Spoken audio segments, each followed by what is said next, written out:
గీసామనుకోండి, యాక్టరా పొలిటీషియనా, ఎవరు యాక్టర్కి సపోర్ట్ ఉంటారు, ఎవరు పొలిటీషియన్కి సపోర్ట్ ఉంటారు చెప్పండి.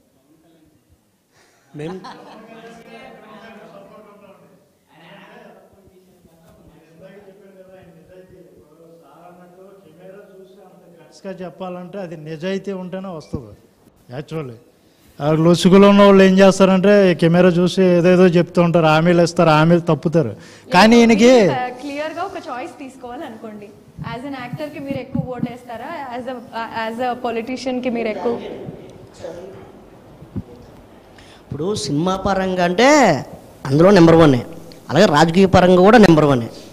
ఆయన మాట చెప్తున్నాను కదండి, చూస్తున్నారు కదా అక్కడ ఓ మీనింగ్, తెలుగు మీనింగ్, అరి ఆర వీరమల్లు. అరి అంటే ఎవరు? విష్ణుమూర్తి. అర అంటే శివుడు, వీరంటే ధైర్యం. అదేనండి పవర్ స్టార్ పవన్ కళ్యాణ్ గారు. Oh my god. ఈ సినిమా బేసిక్గా రీసెంట్గా చాలా వైరల్ అయిన థింగ్ సనాతన ధర్మం. ఈ సినిమా కూడా ఎగ్జాక్ట్ సినిమాలో ఉన్నదే సనాతన ధర్మం గురించి చూపించడం, కోహినూర్ డైమండ్ హిందుత్వం గురించి చూపించడం. సో కాబట్టే ఇంత వైరల్ చేయాలి.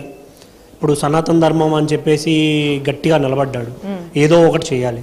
లేదంటే ఇప్పుడు మెజారిటీ మన ఇండియాలో కానీ మన ఆంధ్రాలో ఇక్కడ చూసుకున్న మెజారిటీ హిందుత్వం రిలేటెడే ఉంటారు, హిందూసే ఉంటారు. సో దాన్ని ఆయన మళ్లించుకోవాలని చూస్తున్నాడు, ఆ ఓట్ బేస్ని. ఇలా ఆలోచించి ఏదో నెగిటివ్ చేయాలి, లేదంటే చిన్న చిన్నవి ఆయన పైన విసరాలి అనే థాట్తో నెగిటివ్ చేయాలని చూస్తాడు. బట్ కాకపోతే ఏంటంటే బయట జనాలు ఆయన గురించి చాలా ఎక్కువ మాట్లాడుకుంటారు. బేసిక్గా నార్మల్గానే చాలా ఎక్కువ మాట్లాడుకుంటారు, నెగిటివ్గానో పాజిటివ్గానో. కాకపోతే వీళ్ళు చేసే పనుల వల్ల ఇంకొంచెం ఎక్కువ మాట్లాడుకుంటున్నారు. ఇప్పుడు ఆయన నెగిటివ్ చేయాలనుకుంటారు, ఏదో ఒక చిన్న పోస్ట్ పెడతారు సోషల్ మీడియాలో కావచ్చు, వగేరా వగేరా. ఆ పోస్ట్ నిజమా కాదా వాళ్ళు సెర్చ్ చేసినప్పుడు దేనో ఇది రియాలిటీనా ఫేకా అనేది వాళ్ళకే తెలుస్తుంది. అక్కడ నుంచే స్టార్ట్ అవుతుంది. ఇప్పుడు రీసెంట్గా ఓడిపోయారు ఆయన, ఐ మీన్ లాస్ట్ టైం ఓడిపోయారు. ఇన్ని ఓట్ల మెజారిటీతో గెలవడానికి రీజన్ ఏంటి? పవన్ కళ్యాణ్ అనే వ్యక్తి పొలిటికల్గా ఎవరికి తెలియదు, ఆయన ఒక సినీ యాక్టర్. మీరందరూ ఫ్యాన్సే గెలిపించారు అనుకోవాలి కదా. యా, ఇప్పుడు అలా అంటే పవన్ కళ్యాణ్ గారి ఫ్లాప్ సినిమాకి వచ్చే కలెక్షన్ ఒక సూపర్ డూపర్ హిట్ సినిమాకి చాలా కష్టం బేసిక్గా. బట్ అంతమంది ఫ్యాన్ బేస్ ఉన్నప్పుడు ఫస్ట్ టైం పోటీ చేసినప్పుడే గెలవాలి కదా. ఎందుకు ఓడిపోయారు? Because politics is different, movie is different. So అందుకే అడుగుతున్నా, చాలా డిఫరెంట్. మీరు రెండిట్లో దేనికి క్లియర్? నేను ఆయన ఫ్యాన్ అండి. ఇప్పుడు ఆయన మనస్తత్వం ఇష్టం నాకు. ఒక వ్యక్తిని మనం ప్రేమ, ఇప్పుడు మన అమ్మా నాన్న ఉన్నారు, ఇప్పుడు ఆయన ఫ్యాన్ ఎందుకు? మీరు ఆయన స్టార్ కాబట్టి మీరు ఆయన ఫ్యాన్. కానీ పాలిటిక్స్ లోకి వచ్చాక మరి మీ యాజ్ అ స్టార్ మీకు దూరం అయ్యారు కదా, ఎంతో కొంత గ్యాప్ అయితే పెరిగింది కదా. ఆయన మాతోనే ఉన్నారండి. కాదండి, ఆయన ఎప్పటికీ దూరంగా ఉండడు, ఎప్పుడు మా గుండెల్లో ఉంటాడు 24/7. మనం అనుకుంటాం మన అమ్మా నాన్నను గుర్తు తెచ్చుకోవడం అయినా మర్చిపోవాలి చాలామంది ఉన్నారు. బట్ ఆయన గురించి ప్రతి నిమిషం ఆలోచిస్తాం మేము. అందుకే మేము కల్ట్స్. గుర్తుపెట్టుకోండి, పవన్ కళ్యాణ్ కల్ట్ ఫ్యాన్. ఎప్పుడు తక్కువ చేసి మాట్లాడితే గొడవలకు వెళ్ళిపోవడం, లేదంటే ఆయన గురించి తప్పుగా అంటున్నారు అని ఆలోచించకుండా గొడవలు పెట్టడం, ఇలాంటివి ఏవీ చేయరు.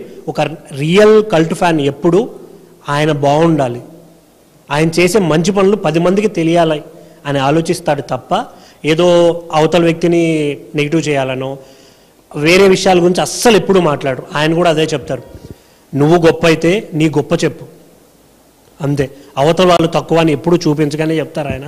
సో నాకు ఆ పాయింట్ చాలా ఇష్టం. మంచి మంచి పాయింట్స్ చెప్తున్నారు, మనం ఎవరు అప్లాజ్ ఇవ్వట్లేదు అసలు. లేదండి, ఎందుకంటే మీ అందరూ అనుకోవచ్చు పవన్ కళ్యాణ్ ఫ్యాన్ అంటే సినిమా చూసి ఫ్యాన్ అయ్యారు అని. బట్ కాదు, నేను ఈ సమాజానికి ఏం చెయ్యలేను అన్నప్పుడు. ఒకవేళ సినిమాలు దగ్గరలో రాలేదనుకోండి, ఒక 10 ఏళ్ళ వరకు రాలేదనుకోండి, పవనిజం ఎక్కడ ఉంటుంది? పవనిజం అనేది మంచి చేయడంలో ఉంటుందండి, నాట్ ఇన్ మూవీస్. మూవీలో ఆయన చేసే ప్రతి సినిమాలో ఒక పాయింట్ చెప్తారు. ఈవెన్ కెమెరామెన్ గంగతో ఏదైతే చెప్పారో ఎగ్జాక్ట్గా చేసి చూపించారు ఆయన. సో అలా ప్రతి సినిమాలో ఉంది. ఇప్పుడు స్టార్టింగ్ స్టేజ్లో లవ్ స్టోరీస్ తీశారు అంటే దాంట్లో కూడా చాలా పాయింట్స్ చెప్పారు ఆయన. మన ప్రేమ అవతల వ్యక్తులకు ఇబ్బంది అవ్వద్దు, మన ప్రేమని ట్రూ లవ్ చేస్తే డెఫినెట్గా మన కోసం వస్తుంది, ఇలా చాలా పాయింట్స్ చెప్పారు కదా. ఒక సినిమాలో ఒక హీరో చెప్పే డైలాగ్ ని ఒక రైటర్ రచన కింద చూస్తాము, అది హీరో డెలివరీ చేశాడు అనుకుంటాం. కానీ ఆ ఇమేజ్కి మించి దాటిపోయారు పవన్ కళ్యాణ్. అంటే దాని వెనకాల ఏ డైరెక్టర్ ఉన్నా, ఏ ప్రొడ్యూసర్ ఉన్నా, ఏ రైటర్ ఉన్నా కూడా అక్కడ మీరు పవన్ కళ్యాణ్నే చూసుకోవడం మొదలెట్టారు కదా. అది అది ఎందుకు అంటే అవతలి వాళ్ళని మీరు తక్కువ చూసినట్ట, లేకపోతే ఈయన ఇమేజ్ మీ దగ్గర అంత పెరిగిపోయినట్ట? ఇప్పుడు కొన్ని శ్లోకాలు ఉంటాయండి శ్రీకృష్ణుడు, ఆయన చెప్పిన చాలా శ్లోకాలు ఉంటాయి. ఆయన చాలామంది ఆయన డైరెక్ట్గా ఎవరికి చెప్పలేదు. సంబడి ఎవరో రాస్తేనే మనం వింటాం, బట్ ఆయన చెప్పడం వల్లే కదా అవి ఫేమస్. వాళ్ళు రాశారని కాదు, ఇక్కడ కూడా అంతే. మా దేవుడు ఆయన, వెరీ సింపుల్. బ్లైండ్ ఐడలిజం అనుకోవట్లేదా మీరు?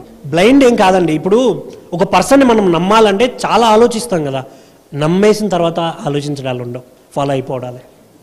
Very simple. ఫాలో అవ్వాలి అంటే గట్స్. బ్రో చెప్పాడు ఇంతకుముందు గట్స్ ఉండాలని.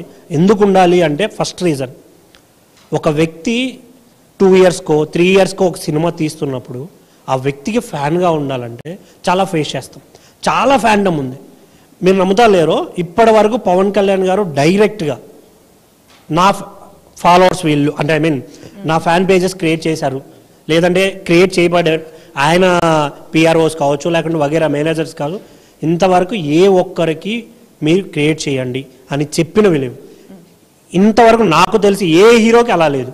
ప్రతి హీరో ఫ్యాన్ బేస్ని తనంతట తానే తెచ్చుకున్నాడు. But Pawan Kalyan is something different. ఆయనకి ఎందుకు వచ్చారు అనేదానికి రీజన్ లేదు. అసలు వెతుక్కోవాల్సిన అవసరం కూడా లేదు నాకు తెలిసి.